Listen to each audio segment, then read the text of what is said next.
ফেরেশতাদের মধ্যে সবচেয়ে বেশি সুরেলা কণ্ঠের অধিকারী হলো ইসরাফিল আলাইহিস সালাম। আল্লাহ তাআলার অনুমতি পেয়ে ইসরাফিল আলাইহিস সালাম আল্লাহ তাআলার হামদ বলা শুরু করবেন, আল্লাহ তাআলার প্রশংসা শুরু করে দিবেন। এবার ইসরাফিল আলাইহিস সালামের কণ্ঠের মধ্যে এত মায়া, এত দয়া, এত মধুরতা, জান্নাতীরা পাগলের মতো হয়ে যাবে, জান্নাতীদের মন তৃপ্ত হয়ে যাবে, জান্নাতীরা আনন্দিত হয়ে যাবে। আল্লাহকে বলবে, আল্লাহ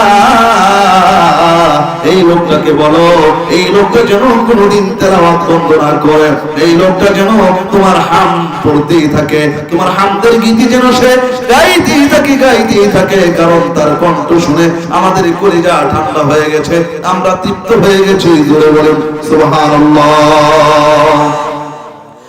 আল্লাহ তাআলা তখন জান্নাতীদেরকে সুযোগ পেয়ে বলবে, আরে জান্নাতীরা, তোমরা কে এর চাইতে আরো মধুর কণ্ঠে তেলাওয়াত শুনবে নাকি?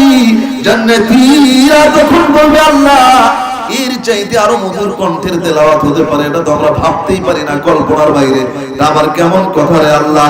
আল্লাহ তাআলা তখন দাউদ আলাইহিস সালামকে বলবে, আরে দাউদ, সমস্ত জান্নাতীদের সামনে এবার তুমি সূরা তাহা তেলাওয়াত করে শোনা দাও।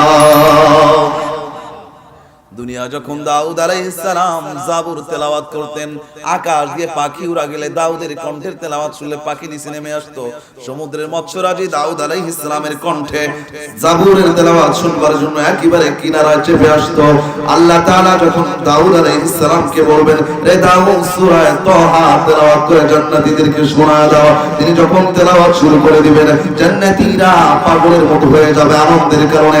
জান্নাতীরা বলতে থাকবে, আল্লাহ এত সুন্দর তেলাওয়াত জীবনে শুনি নাই, এত মধু, এত মায়া, এত মধুময় কণ্ঠ জীবনে শুনি নাই রে আল্লাহ। ও আল্লাহ, এই লোকটাকে বলো যেন কোনদিন তেলাওয়াত বন্ধ না করে। দাউদ আলাইহিস সালাম যখন তেলাওয়াত করতেই থাকবেন, মানুষ কিন্তু একটা, কণ্ঠ কিন্তু একটা, কিন্তু একটা কণ্ঠ দিয়া এক যুগে 70 প্রকারের সুর বের হতে থাকবে। জোরে বলুন না সুবহানাল্লাহ। কত প্রকারের সুর বের হবে? 70 প্রকারের সুর বের হবে। জান্নাতীরা আনন্দের কারণে পাগলের মতো হয়ে যাবে, আর তারা হেলতে থাকবে, দুলতে থাকবে।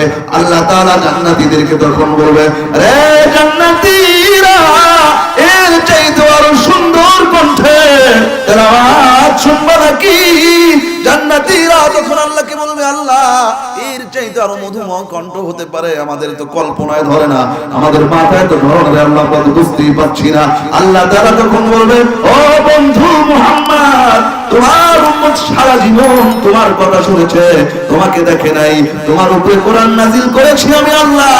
এই কোরআনের জন্য তুমি জেল খেটেছো, কোরআনের জন্য তুমি রক্ত ঝরিয়েছো, কোরআনের জন্য কত কষ্ট তুমি করেছো।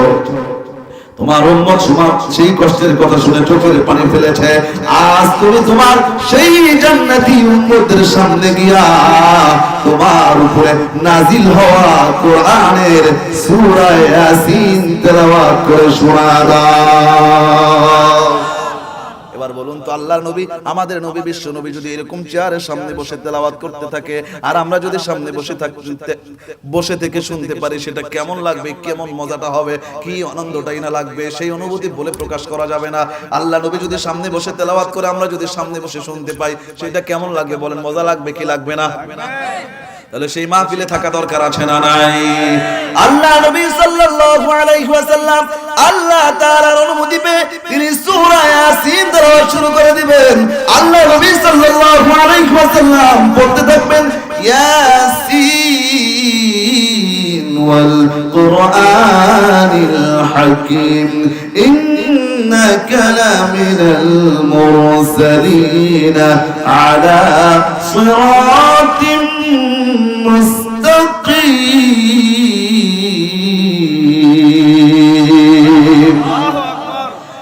জান্নাতীরা আল্লাহ নবীর কণ্ঠে তেলাওয়াত শুনে পাগলের মতো হয়ে যাবে। এত আনন্দ, এত মজা, এত মধুরতা, এত মায়া, এত ভালোবাসা, জান্নাতীরা পাগলের মতো হয়ে যাবে, হেলতে থাকবে, দুলতে থাকবে। আল্লাহকে বলবে আল্লাহ তেলাওয়াত চলতেই থাকুক, চলতেই থাকুক। জান্নাতীরা আনন্দের শেষ সীমা যখন পৌঁছে যাবে, আল্লাহ তাআলা তখন বলবেন, রে জান্নাতীরা শোনো শোনো, এর চাইতে আরো মধুময় কণ্ঠে তেলাওয়াত শুনবে নাকি? জান্নাতীরা বলবে আল্লাহ এটা কেমন কথা রে আল্লাহ, এত সুন্দর মায়ের কণ্ঠ, এত সুন্দর দয়ার কণ্ঠ, এত সুন্দর কণ্ঠ, এত কলিজা ঠান্ডা করার কণ্ঠ তেলাওয়াত জীবনে শুনি নাই, এর চাইতে আরো ভালো তেলাওয়াত সেটা কেমনে সম্ভব রে আল্লাহ? আল্লাহ তাআলা তখন কি করবেন? জান্নাতে আল্লাহ তাআলার সামনে যতগুলো পর্দা আছে একটা একটা করে পর্দা আল্লাহ তাআলা হটানো শুরু করবেন। সমস্ত পর্দা আল্লাহ তাআলা সরায় দিয়া আল্লাহ তাআলা সরাসরি সমস্ত জান্নাতীদের সামনে প্রকাশিত হয়ে যাবে। এবার জান্নাতীরা সমস্ত পর্দা যখন সরে যাবে, আল্লাহ তাআলাকে দেখতে থাকবে। আল্লাহকে দেখা মাত্র সমস্ত জান্নাতীরা আসন ছেড়ে দাঁড়িয়ে যাবে। দাঁড়িয়ে থাকা অবস্থায় কত লক্ষ কোটি বছর চলে যাবে, জান্নাতীরা টেরও পাবে না। জোরে বলেন সুবহানাল্লাহ। আল্লাহ তাআলা বক্তব্য শুরু করে দিবেন, আল্লাহ তাআলা তিনি তেলাওয়াত শুরু করে দিবেন। জান্নাতের জাতীয় সঙ্গীত আল্লাহ তাআলা শুরু করে দিবেন তেলাওয়াত। এই সূরা শুরুতে আছে আর রহমান। আল্লাহ তাআলা সেদিন জান্নাতের মধ্যে জাতীয় সঙ্গীত যখন পরিবেশন করবেন, আল্লাহ তাআলা রহমান না বলে আল্লাহ তাআলা একটা শব্দ বাড়ায়া বলবেন আনার রহমান। আল্লাহ তাআলা এবার শুরু করে দিবেন আনার রহমানু আল্লামাল কুরআন খালাকাল ইনসানা আল্লামাহুল বায়ান।